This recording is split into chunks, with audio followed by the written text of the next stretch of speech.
Mesdames, Messieurs, peuple congolais, être citoyen, c'est d'agir en permanence. Et pourquoi? Parce qu'aucune cause n'est perdue d'avance.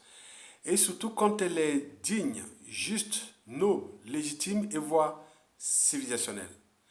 Donc seule la lutte libère. Sans lutte, il n'y a pas de liberté ni de la dignité d'un peuple. Sans lutte, il n'y a pas de respect du but même de la condition sociale d'un peuple. Sans lutte, il n'y a pas de justice rendue à un peuple. Sans lutte, il n'y a pas de paix et encore moins de progrès d'un peuple. Donc seule la lutte libère. Mesdames, Messieurs, peuple congolais, certaines mentalités africaines nuisent gravement à l'évolution du continent noir. Et pourquoi? Parce qu'il suffit d'observer les conditions sociales des Africains déjà en Afrique, puis en Occident. Prenons le cas de l'environnement politique. On a pu par exemple voir des Africains devenus députés, sénateurs, même ministres, et alors jusqu'à être président en Occident, sans ostracisme. L'ostracisme, c'est la peur de l'étranger. Et bien chez nous, dès qu'on a une nationalité d'origine étrangère dans un pays africain, ça devient un problème. Et donc là, on a pu par exemple voir le cas de Sassou Nguesso insulté qu'il est étranger. On a vu en Côte d'Ivoire avec Alassane Ouattara. On a vu partout. C'est un peu pareil. On essaie d'indexer. Donc il est difficile pour un Africain venu d'un autre pays aller devenir député, sénateur et autres sans qu'il y ait la collaboration de celui qui est à la tête de ce pays qui est aussi étranger, qui peut les protéger. Mais naturellement, arriver comme ça, c'est très difficile. Et donc, la plupart de ces gens qui font la politique dans ces pays subissent de plein fouet souvent la xénophobie ou même l'ostracisme, même étant des nationalités de ces pays-là. Et pourquoi? Parce que ce n'est pas sorcier. Parce que dans 97% des cas, les Africains, qui, pour certains, ont été adoptés, qui ont pris le contrôle de ces pays, mais paradoxalement, ont été aussi eux les premiers à détruire ces pays et à jouer contre les intérêts même de ces pays. Les cas des profils ambigus en Afrique centrale, on disait que les Bongos, ce sont des Congolais de Brazzaville, Sassou Nguesso béninois. On peut citer Kabila, Rwandais ou Tanzanien, on peut tout mélanger. Mais on voit déjà leur bilan. Le bilan est catastrophique. Alors en même temps qu'en France, on a vu en Occident, par exemple en France, Nicolas Sarkozy, les parents origine hongroise, mais il a mis tout son cœur pour défendre son pays qui est la France. On a pu, par exemple, partout voir dans toute l'Europe, mais pourquoi nous, on s'acharne contre nos pays, même si on est là par adoption ou même naturalisé et encore né d'un parent de ce pays. Donc, ce qui pose bien notre souci à ce problème-là. Mesdames, Messieurs, peuple congolais, être citoyen, c'est être informé. Et pourquoi? Parce que l'ignorance est la pire des souffrances. Le savoir et la connaissance libèrent. Vous savez que le futur, c'est tout justement le passé et le présent qu'on ignore. Donc, 2021 à 2030, 2050, c'est déjà le passé et le présent aujourd'hui.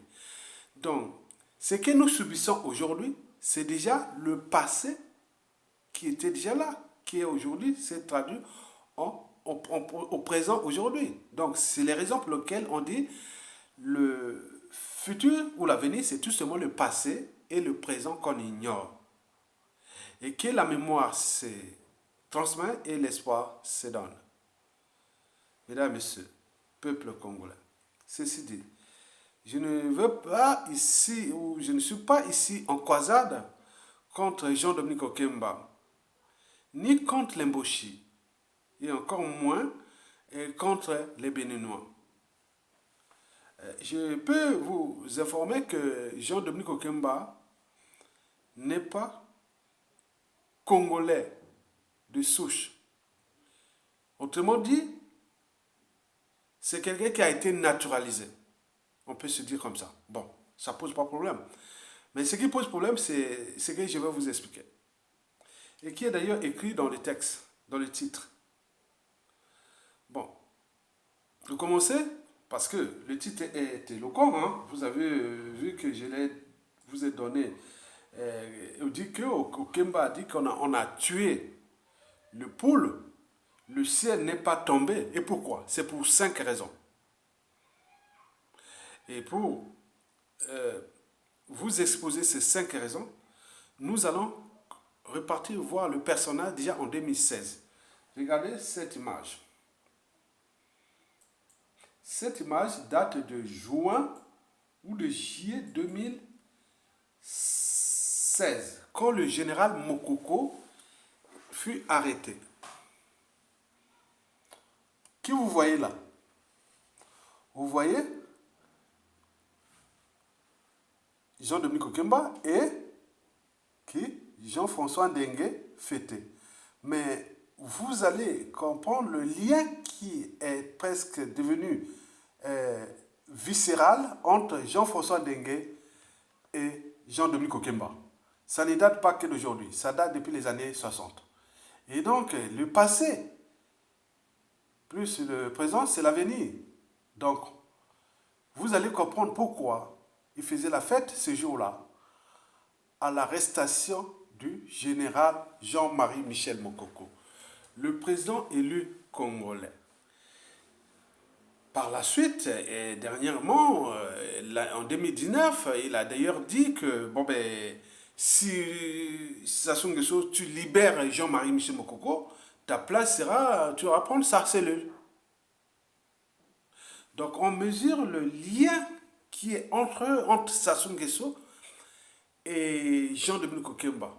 Vous allez comprendre le lien. Après avoir donné les raisons pour lesquelles Jean-Dominique Okemba a dit qu'on pouvait tuer les populations du pôle, le ciel ne tombera pas, et qu'on pourra garder Mokoko en prison, le ciel ne tombera pas. Et enfin, même Jean-Claude Ngakoso l'avait dit, oui, libérer Mokoko, c'est perdre le pouvoir, a dit à Sassou Nguesso. Donc vous avez compris tous les enjeux. Donc vous êtes en présence d'une partie de l'avenir. Parce que l'avenir, c'est justement le passé et le présent qu'on ignore. Regardez cette image-là.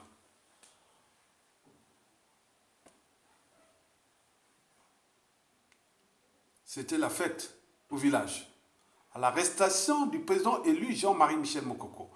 Donc, et ils oublient que la population et les partisans et tout le monde a retenu cette histoire. Et qui est rentré déjà, cette image est rentrée dans les contentieux historiques à venir, puisque le futur, c'est justement le passé et le présent qu'on ignore. Mesdames, Messieurs, peuple congolais, ceci dit, donc nous allons rentrer dans le vif du sujet. Et dans le vif du sujet, nous allons donner les raisons pour lesquelles Jean-Dominique Okemba a dit que on peut on peut massacrer dans le pot, le ciel ne tombera pas. Et après, je vais vous donner qui est Jean-Dominique Okemba. Et quels sont ses liens avec Sassou Nguesso et aussi avec Jean-François Ndengue.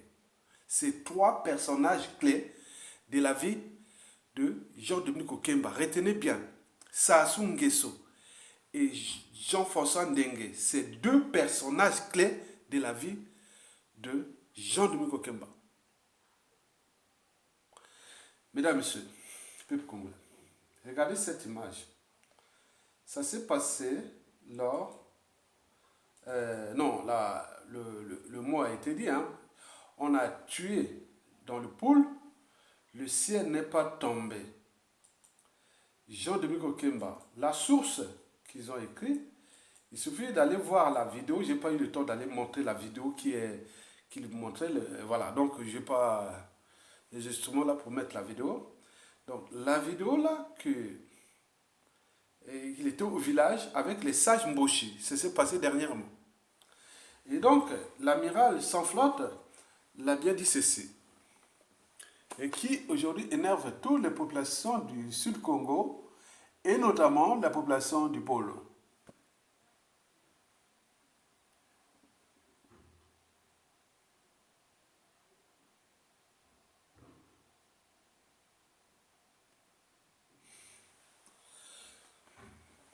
Bon, j'invite les uns et les autres à garder la raison au-dessus des émotions. Ce n'est pas à cause de ça que vous allez vous énerver. Parce que l'émotion, c'est passager. Hein, c'est passager. La raison, elle est durable. La raison de douter, de réfléchir, de se situer, de s'organiser et de transmettre une mémoire qui est dans le monde des causes et des conséquences ou dans les mêmes causes créent les mêmes effets, on ne sait jamais. Qui cette affaire-là est rentrée dans le contexte historique.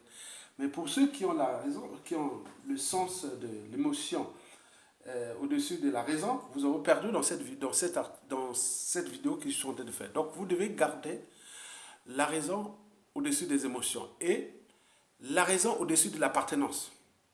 Nous sommes en présence des criminels. Et les criminels, c'est comme des cons ou des imbéciles. Il existe dans toutes les races, couches sociales confondues, du clochard au milliardaire. C'est des gens qui ont été entraînés et conditionnés et autres. Donc prenez comme un individu, parce qu'ici en Occident, quand on arrête un criminel, il ne regarde pas la race. On regarde un individu qui a commis un crime, qui a... Voilà. Donc nous devons les regarder comme ça. Il ne faut pas les regarder dans le sens d'appartenance, sinon ça ne sert à rien de vivre ici en Occident ailleurs et que bon, ben, nous on se déchire entre nous quoi. Donc c'est pas ça. Il faut les prendre comme l'individu. Et la responsabilité ici est individuelle. La responsabilité pénale est individuelle. La responsabilité politique, historique est individuelle. Donc c'est une chaîne de pyramide. Il y a une pyramide de chaîne de responsabilité. Comme on dit, le poisson pourrit toujours par la tête. Donc, celui qui a la tête de cette organisation, quand il y a un dysfonctionnement, c'est celui qui en est responsable. Donc, sur ce plan, Okemba porte sa responsabilité parce qu'au moment qu'il prononçait ces termes, il est le patron du Conseil national de sécurité, le service de sécurité congolais, d'un pays qu'il est venu le trouver. Il a été construit avant lui. Il existera avant lui et après eux. Donc c'est un bien commun. Donc je parle là pour défendre le bien commun, pas l'individu. Donc arrêtez de venir jouer aux émotions et à l'appartenance. Nord, sud, ou contre la... Non, non, parlez d'individu. Je suis du nord, non? Je suis de la région de Jean de Moukemba, non? Et donc moi j'interprète ça comme un individu, comme je pourrais parler, comme j'ai parlé des individus de ma tribu, que ce soit le Mokoro, les Fumaïessa, les Pindéo, je n'en parlais pas. Donc il faut franchir les barrières de la raison, de l'esprit critique, de la conscience et de la transmission, des valeurs de liberté, de dignité, de justice, du but même de la condition humaine et voire existentielle. Mesdames et messieurs, peuple congolais. Donc vous avez l'amiral sans flotte, Jean-Dominique Okemba, qui a dit ça. Bon, donc nous allons voir pourquoi, quelles sont les raisons pour lesquelles Jean-Dominique Okemba a-t-il dit ça. Donc en fait, il y a 5 raisons. La première raison, c'est que Jean-Dominique Okemba n'est pas congolais. Il n'aime d'ailleurs pas ce pays. Par conséquent, si tu n'aimes pas un pays, donc tu n'aimes pas ses habitants. C'est par translation. C'est quelqu'un qui n'aime pas le Congo, n'aime pas ce peuple-là.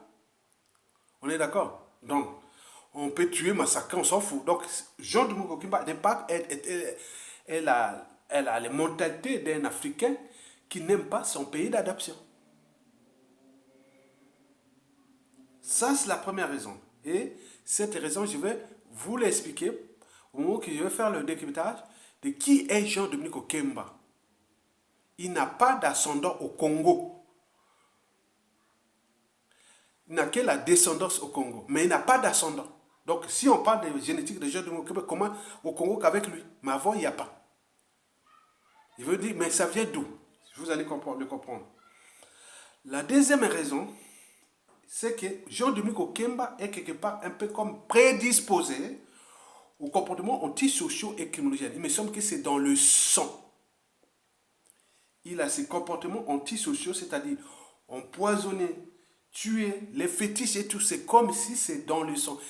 Il est comme entraîné et conditionné, c'est comme si quelque chose qui est dans le sang. C'est transmis de génération en génération depuis ses ascendants jusqu'à lui. Peut-être qu'il va les laisser aussi à sa descendance, ces comportements-là, que vous allez comprendre après. La troisième raison, c'est que pour lui, et Denis Sassou Nguesso, le pool, c'est un terrain d'expérimentation et de la pratique de leurs comportements antisociaux et criminogènes. Ce sont des individus, ils adorent le goût du sang et le sang des autres pour apporter la mort, pour mettre un peu le caractère un peu mystique, supérieur, parce que celui qui tue, c'est-à-dire qu'il a quelque part pour lui, il pense que tuer, c'est monter en puissance de... Voilà. Or que celui qui peut être puissant, c'est celui qui donne la vie. Mais eux, ils croient que tuer, ça leur donne la puissance, la domination. D'autant plus que dans ce clan,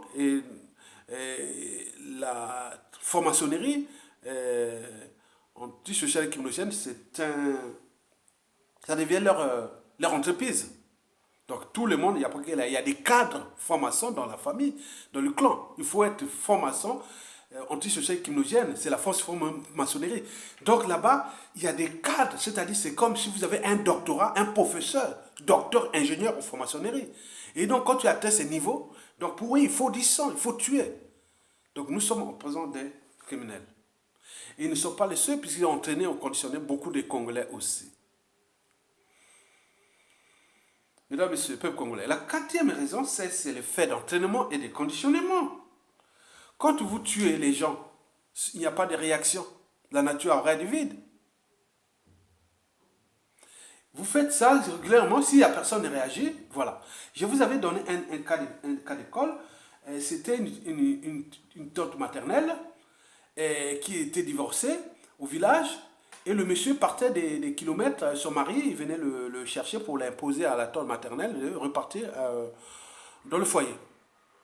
Et la tante maternelle refusait, mais le gars avait pris par habitude, hein, c'est tu à 25 km du village, il avait pris pour habitude de venir la taper. Donc il venait en moto, il venait la taper. Mais comme au moment où il venait, il n'y avait pas de gens, donc il ne sait pas comment il faisait. Et donc à un moment donné, dès qu'il arrivait, comme nous dans les années 60, pendant l'indépendance, il y a eu beaucoup des nordistes, hein, surtout chez moi au village, il y avait beaucoup de militaires qui étaient servis dans l'armée française et qui, à l'indépendance, sont rentrés au village. Donc parmi eux, il y avait ces gens-là. Donc l'histoire s'est passée vers 1979-80. Et donc le gars va là-bas, il venait comme ça. Ah, dès qu'il a vu le militaire là, donc le gars partait de côté gauche, il a couru. Donc quand il a vu le gars courir vers la maison, donc il allait prendre son fusil. Parce que nous au village, on avait tous des calibres 12. Moi j'avais, mon père, tout ça, calibre 12. Donc j'ai commencé à tirer les fusils. À l'âge de 14, 13, j'ai tiré voilà, on faisait la chasse et tout ça. Bon, calibre 12, très bien. Et donc il est allé prendre le fusil là-bas. Donc le gars a vu et donc, le gars, au moment de démarrer sa moto, il n'arrivait pas, par effet d'émotion, il n'arrivait pas à dormir. Bon, le gars a tiré. A tiré sur sa moto. Le gars, par peur, il n'a pas touché le gars. Hein. Et il a couru. Il est venu, il a tapé. Bon, ils se sont bagarrés. Les militaires, un ancien militaire. Il a frappé à mort. Le gars était vraiment... voilà. Bon, il a passé là, le temps de se soigner, après il est rentré. Il n'est plus jamais faire ça. Donc, il faut se dire que ce que Sassou Nguesso et John Domingo Kimba font partout, que ce soit les empoisonnements, les terrorismes d'État et autres, parce que nous, on les laisse faire. Si on ne les laissait pas faire, ils ne les feront pas, ils n'allaient pas loin. Vous avez tout compris. Donc, dès qu'il y a un problème, il faut réagir. Il ne faut pas attendre, il ne faut pas se plaindre. Vous n'êtes pas en présence des enfants de cœur. C'est des gens qui sont entraînés et conditionnés à ce type de comportement. Donc, il faut les répondre par ce genre de comportement. Il y a des langages. Ça aime la violence. Il faut les répondre que par la violence. Donc, il y a des types de choses comme ça. Il y a des trucs qu'on ne peut pas raisonner parce que leur niveau de raisonnement et de conscience est très bas. Donc, il faut les rapporter la violence. Mais comme ils sont allés s'amuser dans le pôle, en plus, ils ont trahi. Beaucoup de filles du pôle ont trahi les uns et les autres. Bon, ben, vous avez vu? Donc, ça devient leur terrain de jeu. Partout, il y a des ouvertures. Bon, ils sont mais là où c'est dur, ils ne vont pas. Vous verrez qu'ils ne vont pas. Mesdames, Messieurs, peuple congolais. La cinquième et dernière raison, c'est que Denis Sassou Nguesso et ce monde-là, même Jean-Dominique Okemba, ils n'ont peur que de 2 régions au Congo. 2 régions. C'est une information fiable. Paradoxalement, bizarrement, Denis Sassou Nguesso et Jean-Dominique Okemba, ils n'ont peur que de la Likwala et du Poul. Ils n'ont pas peur d'autres régions. Rien du tout. Et pourquoi la Likwala et le Poul? Le Likwala, parce que déjà la plupart des individus de la Likwala ont des secrets avec Sassou Nguesso, parce que déjà le coup d'État de 97, et ils connaissent beaucoup de secrets de comment Sassou Nguesso est arrivé au pouvoir. Et en plus, ce qu'on appelle les Likwala, c'est qu'on appelle les gens qui ne parlent pas beaucoup, mais ils sont des Katangais. Ils sont des bagarreurs. Donc Sassou Nguesso sait bien que s'ils font du mal, trop du mal, ils risquent de se retourner contre eux. Et donc pour l'instant, comme ça, ils sont encore arrangés, donc Sassou a peur des Katangais. Parce qu'ils sont des bagarreurs. Et le Poul, pourquoi? Le Poul, parce que, ils sont têtus. Ils sont partisans. On ne peut pas les dompter, on ne peut pas les... Donc, ils sont comme ça. Et les raisons pour lesquelles Sassou, pour les taire, pour les faire taire, et les massacres, les faits comme ça, puisqu'il n'y a pas de réaction, ben, c'est ça. Mais sinon, le problème du Poul avec Sassou, c'est qu'il pense qu'ils sont têtus et partisans. Et c'est les raisons pour lesquelles il a mis tous ses moyens, d'un côté, donc comme la carotte et le bâton. La carotte, il a acheté la conscience des indignes fils du pôle pour qu'ils puissent les massacrer. De l'autre côté, la carotte, c'est le terrorisme d'État. Puisque ça marche, aucun dignitaire de Sassou ou aucun intellectuel, même civil, politique, militaire, ne peut prendre les responsabilités de se structurer, même le Sud-Congo, et dire non, on attaque Sassou Nguesso, rien du tout. Et ça devient un terrain de jeu. Comme le monsieur là-bas qui venait taper la femme, il repartait. Même nous au village, c'était comme ça. Moi, j'ai été éduqué dans une culture villageoise où on ne se laissait pas faire. S'il y a un qui te fait comme ça, il faut rendre la monnaie. On ne laisse pas. Nous, c'est comme ça. Ça s'est passé chez moi en tribu des Aquas, on faisait comme ça, au village, non. Dès qu'on te fait quelque chose, il faut rendre par la monnaie. Donc, j'ai ça dans le truc. Bon, donc, je me calme avec l'âge, avec ce genre. Donc, il y a des choses que je dis, non, mais je ne pourrais pas être à l'état de truc par rapport à ce qui est fait, parce que je risque de me venger. Donc, c'est ça. Parfois, je me calme à cause de ça. Voilà. Mesdames, Messieurs, peuple congolais, ceci dit, alors, nous allons rentrer dans la vie de Jean-Dominique Okemba. Et donc, vous allez comprendre sa vie. Donc, Jean-Dominique Okemba, retenez bien. Je vous ai parlé de la vidéo d'hier ou avant-hier. J'ai dit qu'il avait fait le col de Saint-Maxence en France, dans les Deux-Sèvres, dans le département des Deux-Sèvres, la région Nouvelle-Aquitaine. Il avait fait l'école de sous-officier et qu'il avait été un mauvais élève, voilà, donc comme le temps là, bon, c'est les diplomaties, sont envoyés par les gars, bon, donc tout s'était déjà préparé, bon, on dit que bon, on le voit, parce que un Français, bon, un vrai Français, il passe une vraie sélection, c'est dur pour les nationaux, mais pour ceux qui viennent d'étrangers avec la coopération, même s'ils sont faibles, on leur fait les formations, ils deviennent des sous-officiers du pacotille ou des officiers du pacotille, ça c'est sûr. Mais les vrais, non, c'est pas possible. Je ne sais pas si ça se passe comme ça, si les Américains ou les Britanniques forment des officiers, même étrangers, est-ce qu'ils laissent faire comme ça? Est-ce que c'est une culture française? Je ne sais pas. Mais au Kemba, vous allez à Saint-Maxence, au Kemba fut un faux sous-officier, il n'a pas réussi. C'est l'école de sous-officier, mais il a... Bon, on lui a donné ça, quoi. Bon, pour le cas. Bon, maintenant, repartons sur Jean-Dominique Okemba. Qui est Jean-Dominique Okemba? Ses origines. Jean-Dominique Okemba est le fils du féticheur béninois, d'un féticheur béninois, est le fils d'un féticheur béninois des Sassou. Il est issu d'une famille béninoise. Donc, Jean-Dominique Okemba est le fils d'un défunt féticheur béninois. Et ce féticheur béninois-là était le féticheur de Sassou Nguesso. À la mort de ce féticheur-là, donc le père de Jean-Dominique Okemba, celui-ci sera confié à Sassou Nguesso pour continuer son œuvre. Donc, dans la tête de Sassou Nguesso, je pense que la sorcellerie, les féticheurs, c'est transmis de père en fils. C'est vrai. Parce que nous, au village, on voyait qu'il y a des familles où il y a le féticheur, au nord en Afrique, souvent on dit quoi que les fétiches, c'est de père en fils. Bon, très bien, peut-être ça. Bon, il a cru ça parce que c'est la réalité en Afrique, ça c'est sûr. Donc, le père de Jean-Dominique Okemba meurt, et donc Sassou Nguesso le récupère pour qu'il puisse continuer son œuvre. Sassou Nguesso va le faire venir au Congo-Brazzaville entre les années 1960 et 1970.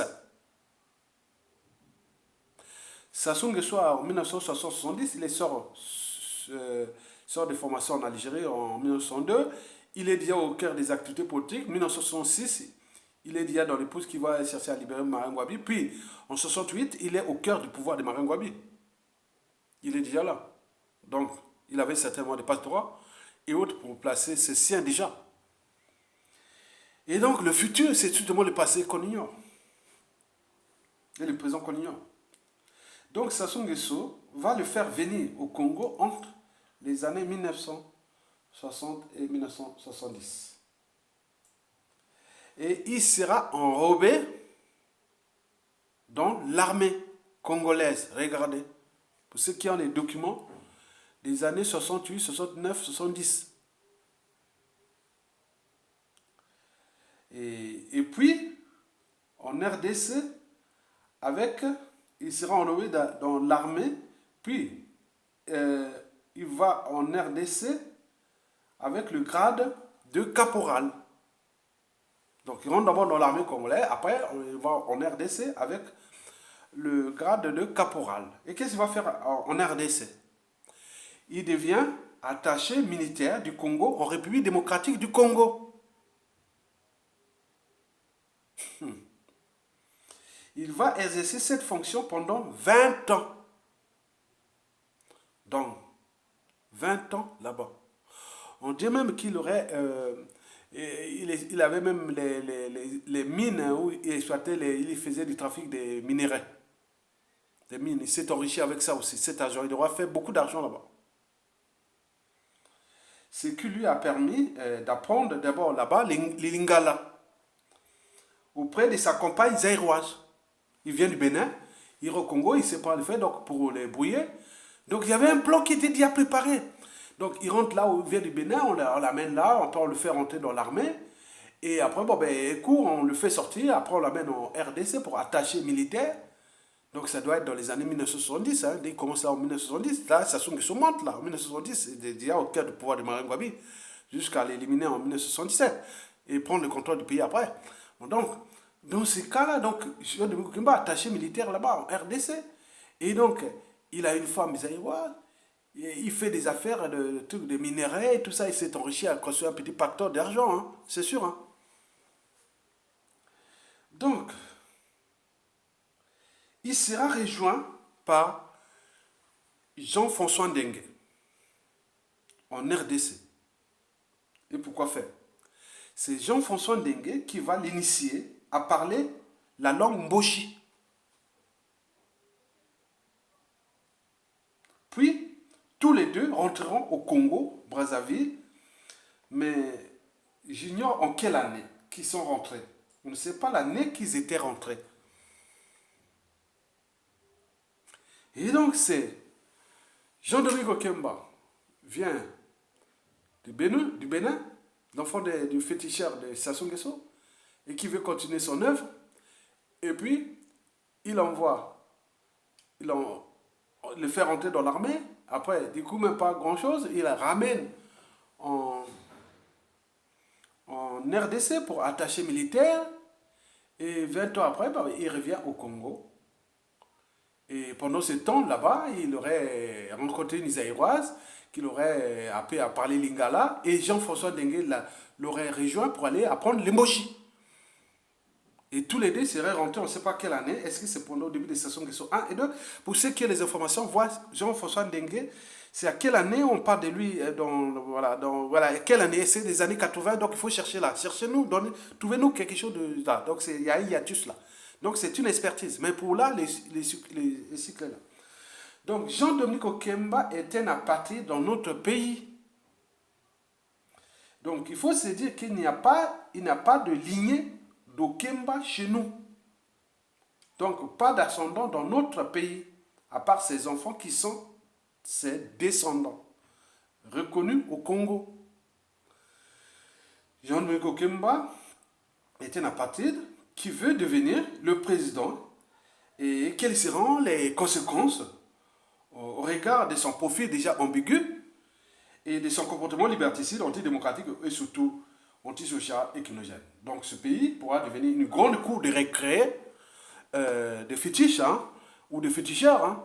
Parce que les gens, les Congolais seront invités chaque année ou chaque jour à aller danser sur les tombes, comme ils dansent sur les tombes, on est dans les cimetières, faire les gris les fétiches.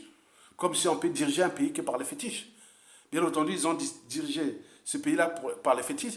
Et il faut voir, le bilan est là. Un pays surendetté pour rien, ruiné et détruit, qui devient une poudrière. Donc, nous allons encore laisser ces gens-là? Non. Donc, il faut étudier que le futur, c'est tout le monde le passé et le présent que nous. Donc, ils ont programmé des individus et qui sont là, derrière, on ne sait pas. Donc, comme ils ont des liens de fétiche, du sang, des choses comme ça, et donc, c'est Jean-Dominique Okemba ne va pas trahir Sassou Nguesso. Donc, soit disons la guerre des écuries entre Jean-Dominique Okemba et Sassou Nguesso, c'est une diversion, c'est du mensonge. Et donc, c'est chercher un coup d'état de palais arrangé entre eux. Est-ce que la France-Afrique est d'accord? Bon, pour nous, le but est que le clan et son système dégagent.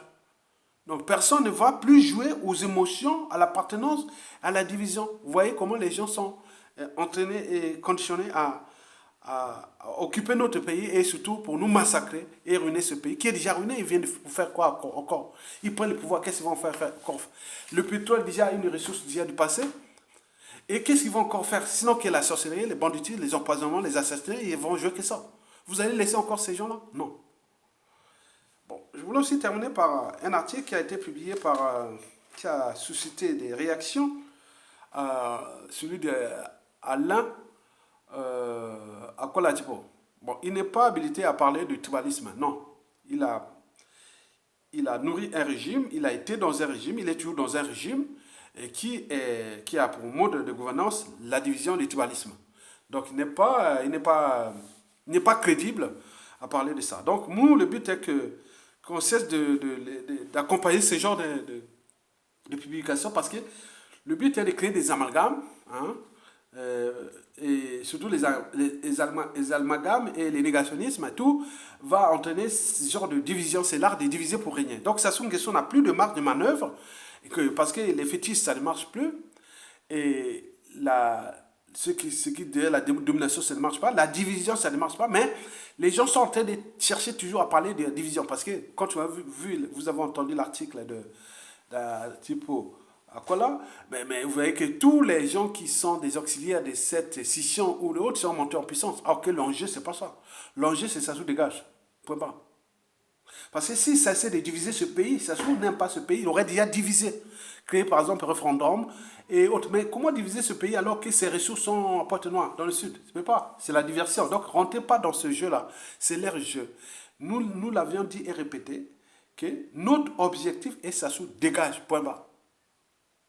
Et après, on pourra corriger les dégâts occasionnés par les nouvelles institutions qui vont venir, que nous avons une république fédérale où le pouvoir sera autogéré des zones tribales vers le haut. Donc, les pouvoirs au cœur des régions tribales Donc nous avons tous les mécanismes ou les ressourcements bioculturels par tribu, et on va faire les découpages par région, par affinité.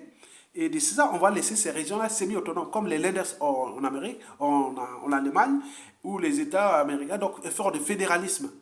Et le pouvoir du président sera dilué, il y aura qu'un rôle symbolique. Donc, on aura l'abolition de la dictature.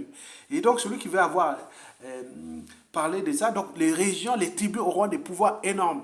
Et donc, nous allons, bon, je connais les atouts de ma région, je peux aller chercher des partenaires économiques comme tout partout, voilà. Par exemple, moi, je vous informe, je ne vous ai jamais caché, à la chute des Azous, dans ces nouvelles institutions-là qui seront faites dans la transition, parce que pour faire le boulot là, il faudra 3 ans déjà pour fabriquer ça. Déjà, le recensement, le traitement des données biostatistiques et tout, le découpage des nouveaux territoires et la mise en place des constitutions, tout ça en tenant compte de ces réalités. Donc, il faudra tout écrire. Donc, c'est 3 ans sur les 5 ans de la transition. Et puis, arriver à un système conventionnel. Je prends par exemple la région de la Cuvette, là où je suis originaire. Ça sera divisé peut-être en 4 régions. On n'a pas besoin de changer parce que les tribalistes, les tribus nous posent problème. Nous sommes des mini-États. Donc laissons les mini-États agir dans un ensemble congolais. Pourquoi encore chercher? Non, on va faire des groupements. Une partie nord, une partie sud, une partie... Non, non, non, non. Parce que c'est déplacer les problèmes. Vous allez regrouper les tribus. Non, non. C'est dans les régions. Les tribus veulent rester autonomes. Une région d'une tribu, tant mieux. Par exemple, nous, à Makwa, ça sera une région qui s'appelle région de l'Équateur, la capitale Makwa, où nous pourrons construire nos universités, des tourismes et tout. Voilà, semi-autonome, je vais aller chercher des partenaires économiques partout, partout, et dans la complémentarité, dans la diversité de la région.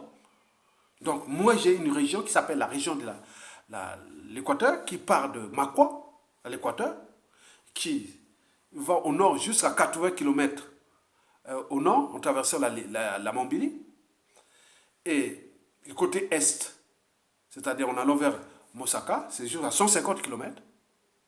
Et côté ouest, c'est jusqu'à 70 km avant Etumbi. Et au sud, c'est à 30 km avant Wando.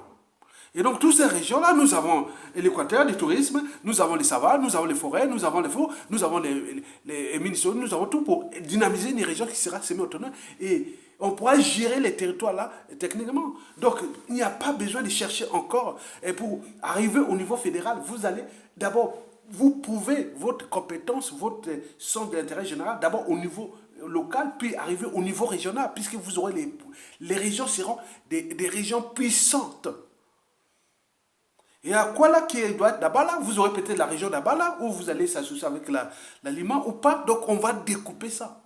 Vous venez encore parler de toi. Le Tribali ne peut que se juger dans ces institutions nouvelles, et puis les programmes d'éducation, et puis qu'il faudra diluer les pouvoirs politiques et les laisser, pas centraliser, mais au terme des entités tribales. Et c'est là que nous allons sortir là. Mais il ne faut pas, on ne déquête pas l'affaire du tribalisme comme ça. Ça s'est construit au gré des épreuves. Et ces épreuves-là, nous allons d'abord faire par ces institutions nouvelles, puis l'éducation de la citoyenneté et tout compagnie. Et donc, nous allons arriver sur des modèles de sport. Parce que l'avantage, c'est quoi aussi? Parce que nous avons des territoires où beaucoup des Rondois, ils sont laissés pour compte. Regardez par exemple la Songa, où là, il y a des territoires qui sont jamais, on n'a jamais rentré là-bas. Et pourtant, il y a des tribus. Donc, il peut être découpable, même s'ils ne sont pas utilisés. Mais ça peut être des enjeux de demain, puisque autour l'histoire du Congo, vous avez encore 21e, 22e, 23e. Donc, on peut laisser ça, mais au moins, quand les régions, par exemple, je prends la région de la Songa. Quand vous voyez qui connaît la frontière de la Songa avec la Likwala, c'est divisé par quoi? La frontière de la Songa avec le Gabon, c'est quoi? Quelle rivière qui passe là? On connaît qu'avec le Cameroun, c'est la Ngoko, mais avec le Gabon, sur Songa. Vous connaissez cette rivière-là? Qu'on a dessiné cette route. Vous connaissez la rivière qui sépare aussi le Koumou, et le Nyari du Gabon et tout compagnie? Vous connaissez? Attends, vous ne connaissez pas votre pays, mais ça peut être géré au niveau, c'est-à-dire des plans d'aménagement du territoire, d'environnement, ce qui s'est passé à Kélé et Toumbi et autres. Mais si ces pouvoirs étaient autour de ces gens même, ils savent l'importance de l'eau, de leur mode de vie et autres. Ils peuvent gérer ça dans une diversité des régions. Au lieu de faire des trucs standardisés comme la municipalisation à la con, ou autre, à quoi là, à Tipou était là, dans ce système-là. Donc il n'a pas de légitimité, même pas, il n'a pas de légitimité, de crédibilité. Donc pourquoi elle fait ça? C'est le fait de diviser pour régner, parce qu'ils viennent s'aimer les amalgames, et les agitateurs rentrent là, et alors qu'ils ont tout le temps avec Sassou Nguesso pour le faire, pour, euh, faire la scission, c'est-à-dire l'autodétermination, le référendum et tout ce qu'ils pouvaient faire. Mais après, ça ne se fera pas. Ça ne pourra pas se faire. Sinon, c'est la guerre. C'est la guerre. Donc, si on veut faire la guerre, si vous voulez le faire en paix, faites-la maintenant quand Sassou Nguesso est là. Mais à défaut, ça sera soit la guerre ou vous aurez la prison. L'Espagne a emprisonné même les gens de l'Espagne qui voulaient faire la scission à Catalane. Ils sont en prison, d'autres sont saccagés, autres. Non, non. Nous, on l'a encore là, mais il y a eu beaucoup de guerres. Non, on veut faire la guerre, déplacer un petit pays qui a des ensembles qui sont déjà là. Non, n'écoutez pas ces gens-là. Ils sont là, ces gens qui sont entraînés, conditionnés contre notre pays. Et quand on voit ce qui se passe en Chine, contre les Africains qui sont tabassés, tapés partout, partout, mais ça ne vous éveille pas. Qu'au lieu de construire votre ensemble, et vous êtes en train de les chercher à les diviser, pour donner quitus ou de la matière ou du combustible à ceux qui viennent détruire cette Afrique. Et donc, je reviens sur l'histoire de Jean de Kokemba, Béninois. Les Béninois, non. Les Béninois, ce n'est pas le fait des Béninois. Nous devons arrêter ça. Les Béninois, non. Vous avez des passeports européens, français, américains, autres là, non. Mais pourquoi vous voulez non? Donc, nous devons nous affranchir de ça. Nous allons intégrer nous-mêmes, les Congolais, dans cette diversité culturelle. Et en plus de ça, nous avons des étrangers qui vont choisir leur appartenance. Certains vont rester appartenants, autres les étrangers dans tous les pays. Ceux qui seront naturalisés, qui vont encore prendre la citoyenneté congolaise. Nous devons intégrer tout le monde. Dans le sens d'avancer, mais nous voulons des bons étrangers, mais qui doivent se battre maintenant pour dégager cette question ensemble, mais qui de collaborer, parce qu'aujourd'hui, dans l'opinion nationale congolaise, étranger égale ennemi du Congo, étranger égale Sassou Nguesso. Donc ce n'est pas une bonne image par la suite, parce que ça va créer des situations d'ostracisme, la perte de l'étranger, et également de la xénophobie qu'on a vu en Afrique du Sud pendant la crise. Et nous avons un pays qui est en faillite à la chute de Sassou Nguesso. Il risque d'arriver des scènes de xénophobie. Pourquoi? Parce que dans 97% des cas, la chute d'indicateurs apporte le chaos. Et pour ceux qui travaillent ou soutiennent les tyrans, sont obligés de les protéger pour aussi éviter le chaos. Mesdames et messieurs, peuple congolais. Donc, pour réussir un combat, il faut être entouré des gens qui ont la même mission que vous. Il faut avoir des principes. Il faut avoir une certaine hygiène comportementale. Donc, entourez-vous toujours des gens qui ont la même mission que vous. Parce que le combat contre la dictature de Sassou et d'Inguesso est à la fois rude et passionnant à la fois. Pourquoi rude? Parce que quand on n'est pas entouré des gens, on est entouré des gens qui n'ont pas la même mission que vous. Vous avez vu sur les médias réseaux sociaux ceux qui sont venus nous insulter, moi, ma famille, mes enfants, tout, comme, je ne sais pas que, même en m'insultant, même je ne sais pas qu'il y a des individus qui sont dans ma famille, sont comme physiquement, ou tout comme eux, j'en ai plein. Et si on te dit que, gars, tu as fait ça, tu avais le monopole de faire ça, ça sous-tombe, on vient te régler ça, soit du point de vue judiciaire ou physiquement. Parce que oui, c'est ça, la règle d'or, faites jamais autrui, c'est que vous ne souhaitez pas qu'on le voit sur vous-même. Donc nous sommes dans un combat qui est dur, puisque rude, parce qu'à tout instant, on risque de perdre sa vie, à tout instant, il y a trop de dangers, puisque ces gens-là sont entraînés et conditionnés pour tuer, massacrer, détruire la vie de tout le monde et fracasser parce qu'ils n'ont plus rien à perdre. Et donc, quand vous êtes là, il y a une certaine philosophie et un certain esprit. Ok, nous qui sommes des consensuels, qui cherchent à apporter quelque chose pour qu'on puisse s'en sortir de cet enfer. Mais eux, ils ne sont pas comme ça. Ils sont entraînés, conditionnés aux comportements antisociaux et criminogènes. Donc, ils viennent à porter atteinte aux libertés d'opinion, liberté d'expression, d'association et autres. Bon, bien sûr, on comprend, on encaisse. Mais au moment venu, mais dis non, mais attendez, messieurs, puisqu'ils certains sont identifiés. Oui? Non, n'oublie pas. Il ne faut pas oublier. Quelqu'un qui vous a attaqué, il ne faut pas oublier. Il ne faut pas oublier. N'oubliez pas. N'oubliez pas. Donc, vous devez comprendre que si vous oubliez, vous laissez les cours au comportement qui s'assout et qui continue à massacrer quoi que vous avez oublié. N'oubliez pas. N'oubliez pas. Et au moment venu, s'il arrive une situation dans les contentieux historiques, s'il y a la possibilité, il faut régler les comptes. Il ne faut pas laisser. Si vous laissez pourrir, c'est ça. Les individus qui sont venus attaquer les résistants, les insulter, les faire ça, il y avait le monopole de ça. Donc le combat est rude à cause de ça. Et les coups bas, coups tordus et autres. Alors qu'on lutte pour la cause commune, l'intérêt général, de vivre ensemble pour ce pays, en tenant compte des réalités que nous vivons ici en Occident, qu'aucune condition sociale des Africains dans les années à venir ne sera plus stable ici en Occident. Donc nous allons subir beaucoup de racisme brutal parce que des problèmes de chômage, des crises et autres. Donc vous avez que chez vous. Donc préparez déjà votre chez vous. Vous le laissez chez vous aux autres et à eux qui viennent s'acharner contre vous. Donc vous avez compris que ce combat est dur, rude à cause de ça. Donc vous devez vous affranchir de ces gens-là et les archiver au moment venu. On dit, vous n'avez pas le monopole de faire ça. Deuxièmement, le combat là devient passionnant parce que quand on est entouré des gens qui ont la même mission que vous. Et au final, l'alliance sera générale. On va se retrouver avec les gens qu'on s'est battu pour ça. Ce qui rend ce combat intéressant et passionnant à la fois. Mesdames et messieurs, je vous remercie.